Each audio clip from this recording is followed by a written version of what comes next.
Hello everyone, कैसे हैं आप सब। एक बार पुनः शिव कोचिंग क्लासेस पर स्वागत है। क्लास 12 फिजिक्स एनसीईआरटी में चैप्टर नंबर 6 चल रहा है। इसके पहले हमने जो भी वीडियोज प्रोवाइड किया है हमारे चैनल में प्लेलिस्ट में क्रम से मिल जाएगा। आज हम बात करेंगे अन्योन प्रेरण के बारे में और अन्योन प्रेरकत्व या अन्योन प्रेरण गुणांक के बारे में।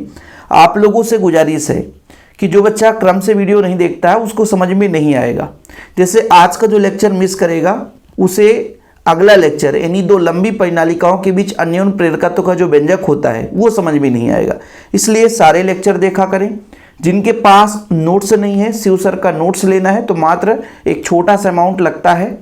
आपको कॉन्टेक्ट नंबर मैं दे देता हूँ 9685299149 9685299149 मेरा पर्सनल व्हाट्सअप नंबर है। आप जानकारी ले सकते हैं और बढ़िया प्रॉपर हैंड रिटेन नोट्स मिल जाएगा। ठीक है, चलिए शुरू करते हैं। प्यारे बच्चों, अन्योन प्रेरण है क्या? अन्योन से समझो अन्न से, है ना। आप लोगों ने पढ़ा कि यदि किसी भी चालक तार में विद्युत धारा प्रवाहित करें, ठीक है, तो उसके कारण चुंबकीय क्षेत्र जनरेट होता है।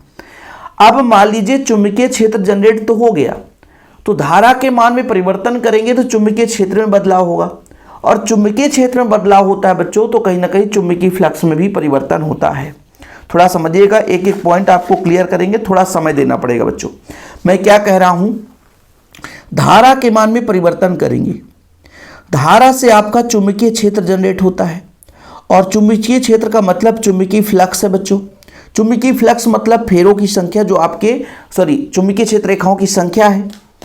तो किसी भी कुंडली पर हम जब धारा प्रवाहित करते हैं तो उसके चारों ओर चुंबकीय क्षेत्र जनरेट होता है, लेकिन जब इस धारा के मान में परिवर्तन करेंगे तो चुंबकीय क्षेत्र में बदलाव होगा, मतलब चुंबकीय फ्लक्स में परिवर्तन होगा।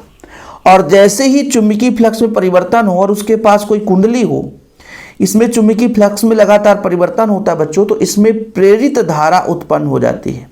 फैराडे के नियम के आधार पर आप लोगों ने पढ़ा है, फैराडे ने क्या बताया कि जब भाई चालक तार में धारा प्रवाहित करने से चुंबकीय क्षेत्र उत्पन्न हो सकता है तो चुंबकीय क्षेत्र से धारा क्यों नहीं उत्पन्न होगा।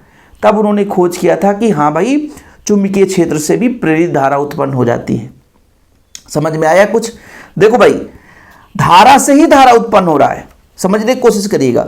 हमने धारा के मान में परिवर्तन किया, ठीक है, चुंबकीय क्षेत्र में बदलाव आया, ओके, चुंबकीय फ्लक्स में बदलाव आया, और चुंबकीय फ्लक्स में बदलाव के कारण जो भी कुंडली होगा उसमें प्रेरित धारा उत्पन्न होगी।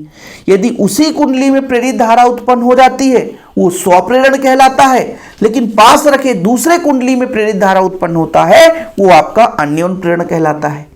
क्लियर? जैसे यहां पर आपको डायग्राम दिख रहा है, प्राइमरी एंड सेकेंडरी, ठीक है, यानी प्राथमिक कुंडली है, सेकेंडरी कुंडली है।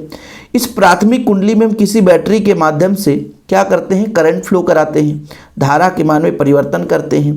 क्या करते हैं बच्चों, धारा के मान में परिवर्तन करते हैं, ठीक है। ये धारा के मान में परिवर्तन करेंगे, बैटरी है। जब धारा के मान में लगातार परिवर्तन करेंगे, समझने की कोशिश करिएगा ना, चित्र आप लोग बना लेना, मैं अब इसको गोदागादी कर दूंगा तो फिर बाद में मत कहना। धारा के मान में परिवर्तन करेंगे तो प्यारे बच्चों इसके चारों ओर चुंबकीय क्षेत्र जनरेट होगा। चुंबकीय क्षेत्र मतलब चुंबकीय क्षेत्र रेखाओं की संख्या में बदलाव आएगी चुंबकीय क्षेत्र के कारण। अब ये चुंबकीय क्षेत्र रेखा यहां से भी गुजरेगी, दूसरी कुंडली से भी, ठीक है, चुंबकीय क्षेत्र रेखा ऐसे गुजरेगी, काटती नहीं एक दूसरे की, है ना। अब लगातार चुंबकीय क्षेत्र रेखाओं में बदलाव होगा तो कहीं ना कहीं यहाँ पे चुंबकीय फ्लक्स में बदलाव हुआ, और टोटल चुंबकीय फ्लक्स को हम फ्लक्स बंधता के नाम से जानते हैं। टोटल चुंबकीय फ्लक्स को हम फ्लक्स बंधता के नाम से जानते हैं बच्चों। अब जैसे ही चुंबकीय फ्लक्स में परिवर्तन हुआ तो फैराडे के नियम अनुसार इसमें धारा उत्पन्न हो जाती है, प्रेरित धारा उत्पन्न हो जाती है।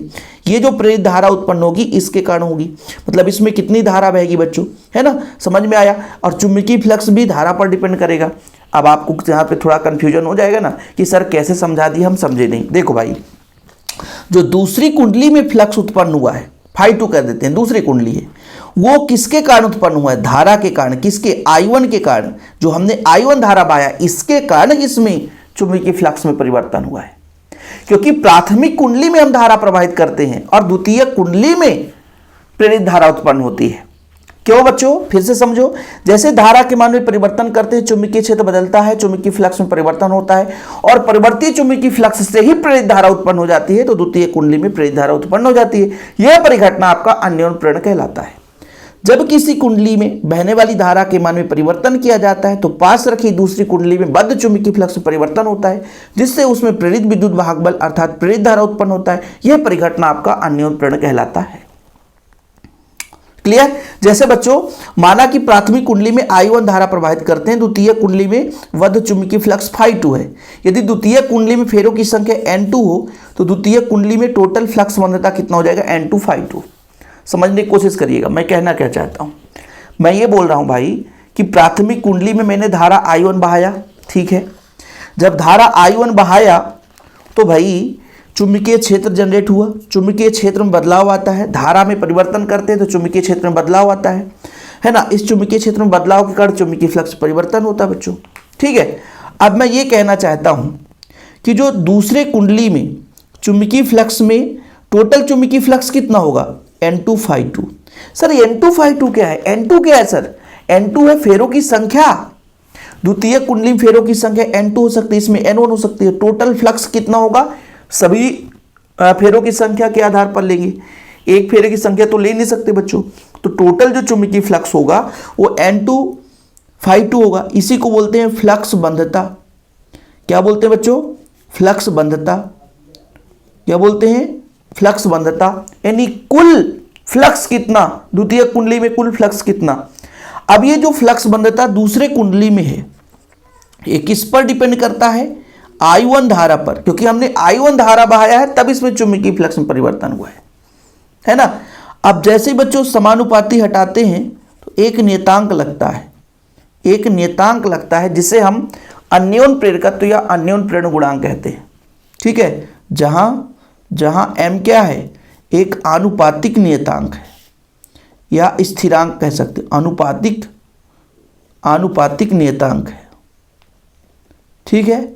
आनुपातिक नियतांक है जिसे कुंडलियों के बीच अन्योन्य प्रेरकत्व कहते हैं, ठीक है बच्चों। जिसे कुंडलियों के बीच अन्योन्य प्रेरकत्व या अन्योन्य प्रेरण गुणांक कहते हैं। क्लियर? समझ में आ गया? अच्छा, यदि मैं m बराबर कह दूं तो आप क्या बोलोगे बच्चों? कहोगे N2 φ2 बटे I1। अब कहोगे सर यहाँ N2 φ2 यहाँ I1 कैसे? N2 φ2 मतलब दूसरे कुंडली में कितना फ्लक्स उत्पन्न हुआ, और I1 का मतलब I1 धारा पहले कुंडली के कारण, तभी तो यहाँ पे अन्योन्य प्रेरकत्व होगा, अन्योन्य प्रेरण होगा। अन्योन्य प्रेरकत्व का मतलब एक कुंडली में धारा बहाएं, दूसरे कुंडली में प्रेरित धारा उत्पन्न हो, दूसरे कुंडली के कारण दूसरे में, स्वयं के कारण, स्वयं कारण होता तो स्वप्रेरकत्व होता, यहां पर अन्योन्य प्रेरकत्व होगा, ठीक है। अब मैं आपसे कह दूं कि मान लीजिए I1 का मान कितना हो? 1 हो। I1 का मान कितना? 1 हो, तो m बराबर कितना होगा? N2 φ2।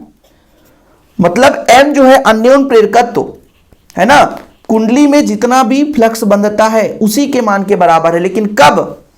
जब धारा में परिवर्तन कितना हो रहा हो बच्चों? एकांक, है ना, कुंडली में एकांक धारा प्रवाहित हो रही हो, ठीक है। समझ में आया? यानी इकाई धारा प्रवाहित करने से जो फ्लक्स बंधता होगा वही उसका अन्योन्य प्रेरकत्व होगा। सर इसकी परिभाषा कैसे लिखेंगे? सब कुछ चिंता ना करें, हम एक एक पॉइंट क्लियर करते हैं।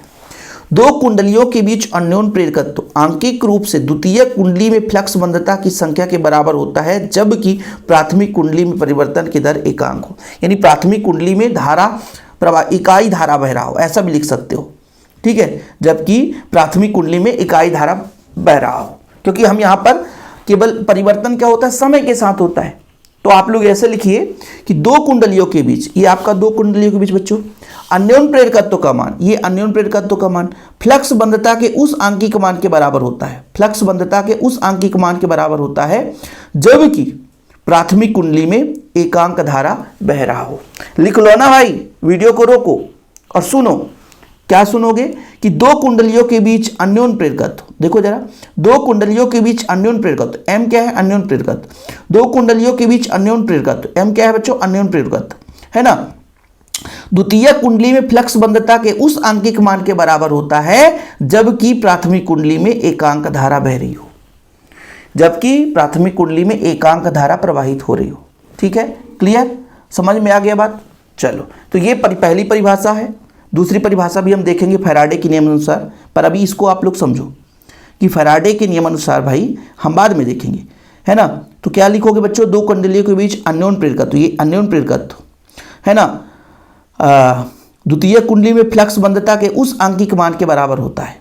ये द्वितीय कुंडली है, फ्लक्स बंधता है, द्वितीय कुंडली में फ्लक्स बंधता के उस आंकिक मान के बराबर होता है जबकि प्राथमिक कुंडली में इकाई धारा प्रवाहित हो रही हो। ठीक है, चलिए कुछ दूसरा भी ट्राई करते हैं, फैराडे के नियमानुसार इसकी परिभाषा देखेंगे। देखो भाई थोड़ा समय देंगे बच्चों, हम सोचते हैं आप लोगों से याद हो जाए। ठीक है, नियमानुसार तो फैराडे का नियम तो आपको पता ही होगा कि विद्युत वाहक बल और चुंबकीय फ्लक्स में परिवर्तन के बीच संबंध है बच्चों। तो विद्युत वाहक बल जो है वो द्वितीय कुंडली में चुंबकीय फ्लक्स में परिवर्तन हो रहा है, तो N2 हो जाएगा d∅2/dt समय के साथ, ये आपने पढ़ा है। इसको अंदर ले जाएंगे बच्चों तो कितना हो जाएगा dN2∅2 है ना अपान dt। N2∅2 का वैल्यू कितना है आपने अभी देखा था, m है और I1 है। I1 क्यों कर दिया सर, I1 धारा के कारण था, I1 धारा के कारण था। अब यदि m को इधर ले आओ तो m ऐसा हो जाएगा di/dt, ये I1 है बच्चों। ठीक, I1 है, क्लियर। अब यहाँ पर देखना, यदि यहाँ पे मैं कह सकता हूँ कि धारा में परिवर्तन इकाई हो तो जो विद्युत वाहक बल होगा वही आपका बच्चों क्या होगा, जो विद्युत वाहक बल होगा वही आपका क्या होगा, अन्योन्य प्रेरकत्व होगा। ठीक है, यहाँ पे विद्युत वाहक बल। अब यहाँ पर कह सकते हो, देखना ना परिभाषा आप लिखोगी, बढ़िया लिखोगी कि दो कुंडलियों के बीच अन्योन्य प्रेरकत्व आंकिक रूप से विद्युत वाहक बल के उस आंकिक मान के बराबर होता है, विद्युत वाहक बल के उस मान के बराबर होता है जबकि प्राथमिक कुंडली में धारा में परिवर्तन एकांक हो या एकांक धारा परिवर्तित हो रही हो। ठीक है, अभी पिछले में आपने क्या पढ़ा था, चूंकि आपके पास m बराबर कितना आया था, m बराबर आया था N2∅2/I1, यही तो आया था। हाँ सर, हमने कहा कि I1 बराबर कितना कर दो, 1 कर दो, तो जो आपका अन्योन्य प्रेरकत्व था वो फ्लक्स बंधता के बराबर हो रही थी। पहली परिभाषा देखो, पहली परिभाषा क्या है कि दो कुंडलियों के बीच अन्योन्य प्रेरकत्व द्वितीय कुंडली के उस फ्लक्स बंधता के बराबर है जबकि प्राथमिक कुंडली में एकांक धारा प्रवाहित हो रही हो। ठीक है, दूसरी परिभाषा क्या है कि दो कुंडलियों के बीच अन्योन्य प्रेरकत्व, m का मतलब अन्योन्य प्रेरकत्व, उत्पन्न प्रेरित विद्युत वाहक बल के उस आंकिक मान के बराबर होता है जबकि प्राथमिक कुंडली में धारा की परिवर्तन इकाई हो रहा हो या धारा परिवर्तन की दर एकांक हो। ठीक है, फिर से समझना, दो कुंडलियों के बीच अन्योन्य प्रेरकत्व आंकिक रूप से प्रेरित विद्युत वाहक बल के उस मान के बराबर होता है, किस मान के, जबकि है ना, जब प्राथमिक कुंडली में धारा की परिवर्तन एकांक हो। फिर से समझो बच्चों, मैं क्या कह रहा हूं कि दो कुंडलियों के बीच अन्योन्य प्रेरकत्व m, ये प्रेरित विद्युत वाहक बल किस में होगा, दूसरे कुंडली में होगा। तो दो कुंडलियों के मध्य अन्योन्य प्रेरकत्व आंकिक रूप से दूसरे कुंडली में उस विद्युत वाहक बल के बराबर होता है ना, जो कि एकांक धारा प्रवाहित करने से उत्पन्न होता है, यानी प्राथमिक कुंडली में धारा परिवर्तन एकांक हो। जब, और आप इसको साधारण भाषा में कैसे समझोगे कि भाई प्राथमिक कुंडली में एकांक धारा में परिवर्तन हो तो जो भी विद्युत वाहक बल होगा वही उसका अन्योन्य प्रेरकत्व है। तो लिखने का तरीका सही रहना चाहिए। क्लियर, ये सब कंप्लीट हुआ बच्चों।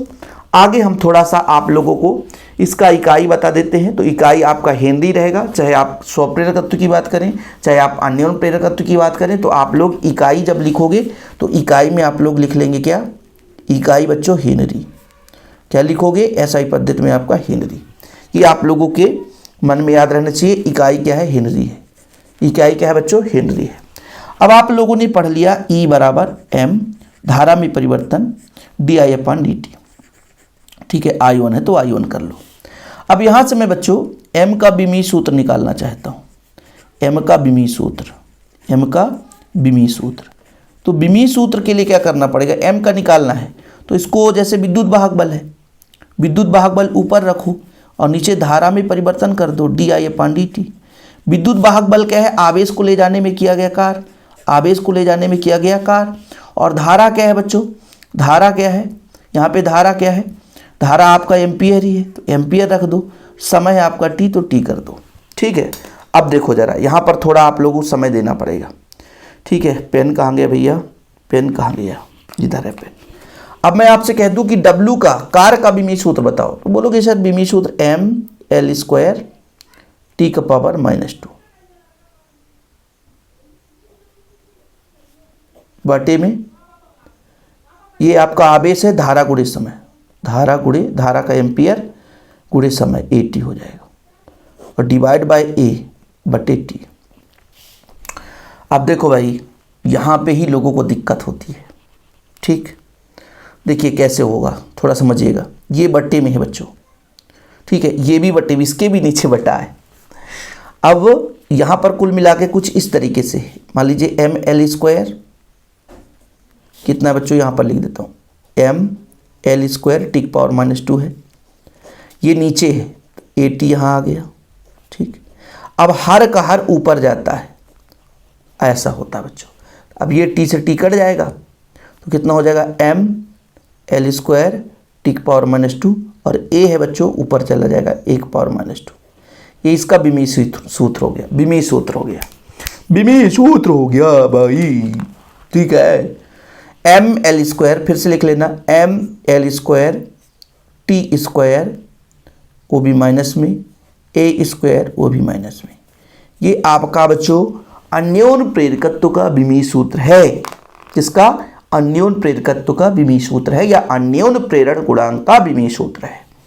कोशिश किया हूं कि आपको एक एक पॉइंट अच्छे तरीके से समझा पाऊं। ठीक है, बाकी बच्चों कुछ चीज़ें आपको नोट्स में भी मिल जाएंगी। जो बच्चे प्रॉपर तैयारी करना चाहते हैं तो शिव सर का नोट से ज़रूर लें, है ना। बाकी आप लोगों के लिए हम साल भर फ्री ऑफ कॉस्ट यूट्यूब पे कराते ही रहेंगे। फिलहाल अभी के लिए इतना ही। प्यार भरा नमस्कार, जय हिंद, वंदे मातरम।